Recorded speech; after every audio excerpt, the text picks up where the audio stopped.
1947 में देश आजाद हुआ तो कृषि प्रधान होते हुए भी उसके सामने सबसे बड़ा संकट खाद्यान्न का ही था। अमेरिका जैसे देशों से अनाज मांग मांग कर जैसे तैसे गाड़ी चल रही थी, लेकिन 60 के दशक में खराब मानसून और सूखे की वजह से यह समस्या एक विकराल रूप ले चुकी थी। हालात कुछ ऐसे थे कि 1964-65 में बम्पर मानसून के बावजूद भी देश को 70 लाख टन की खाद्य सहायता लेनी पड़ी थी।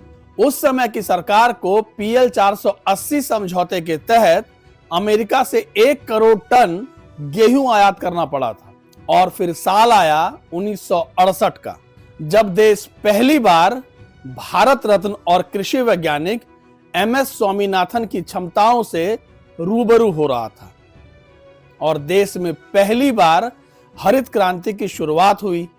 ये वही साल था जब दक्षिण भारत से निकले एक कृषि वैज्ञानिक ने मानो देश की दिशा और दशा दोनों बदलने की ठान ली।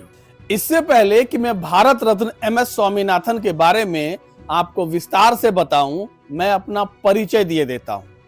मैं हूं समरजीत सिंह और आप देख रहे हैं NDTV इतिहास।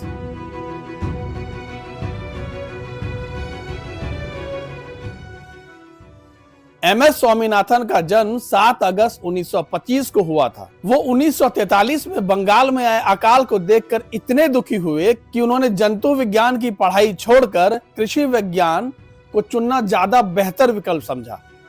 खेती की जटिलताओं को समझने की उनकी यही क्षमता MS स्वामीनाथन को असाधारण वैज्ञानिक बनाती है। बतौर कृषि वैज्ञानिक उनका मकसद था कि देश को अनाज उत्पादन को लेकर आत्मनिर्भर बनाया जाए। अब बात फिर से हरित क्रांति की। कैसे इस क्रांति ने पूरे देश की दशा और दिशा को बदल कर रख दिया था। MS स्वामीनाथन इस क्रांति के जरिए देश में कृषि को आधुनिक तकनीक और प्रौद्योगिकी के इस्तेमाल से आगे बढ़ाना चाहते थे, ताकि इससे पैदावार को ज्यादा से ज्यादा बढ़ाया जा सके। इसके लिए उन्होंने ज्यादा उपज देने वाले हाइब्रिड बीजों का भी इस्तेमाल शुरू किया। स्वामीनाथन के इस प्रयोग ने किसानों के साथ साथ देश की तकदीर बदलने की शुरुआत कर दी थी। आपको बता दें कि हरित क्रांति के पहले साल में 13 करोड़ हेक्टेयर जमीन में से 24 लाख हेक्टेयर जमीन में ज्यादा उपज देने वाले इन्हीं बीजों का इस्तेमाल किया गया। इससे न सिर्फ देश में पैदावार बढ़ी, बल्कि देश जिस खाद्य संकट से जूझ रहा था वो भी दूर होने लगा। अब देश दूसरे जरूरतमंद देशों को अनाज भेजने की स्थिति में भी आ रहा था।